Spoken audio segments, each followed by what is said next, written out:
புரட்டாசி சனிக்கிழமை விரதம் பண்ணுறவங்களுக்குலாம் இந்த மாதிரி வடை சுடுங்க, செம்ம சூப்பராக இருக்கும். எப்படி செய்யலான்னு பார்க்கலாமா? உளுத்தம் பருப்பை ஊற வச்சுட்டு அது நல்லா கழுவிட்டு ஒரு 10 நிமிஷம் ஃப்ரிட்ஜில் வச்சு எடுத்துக்கிறோம். கிரைண்டரில் போட்டு நல்லா மாவை ஆட்டி எடுத்து வச்சுக்கிறோம், நல்லா வலிச்சிக்கிறோம்.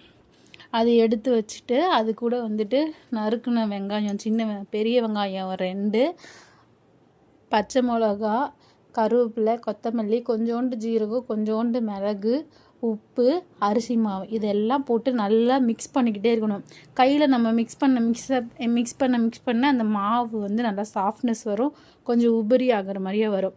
அவ்வளோதாங்க. அதை அப்படியே நம்ம கையில் எடுத்து ஒரு ஓட்டையை போட்டு உள்ளே போட்டு எண்ணெய் போட்டு இது பண்ண வேண்டியதாக. கொஞ்ச நேரம் கழித்து திருப்பி விடணும். அப்படியே அந்த பபுள்ஸ்லாம் இறங்கி 2 பக்கமும் வெந்திருக்கும். வடை ரெடி ஆகிடுச்சு. அப்படியே சுட சுட நீங்கள் சாமிக்கு படைச்சிடலாம். நல்லா டேஸ்ட்டாக இருக்கும். இந்த வாட்டி மெது வடை செய்யும் போது இந்த மாதிரி செஞ்சு பாருங்கள். கடை டேஸ்ட்டுக்கு இருக்கும், சூப்பராக இருக்கும், மொறுன்னு.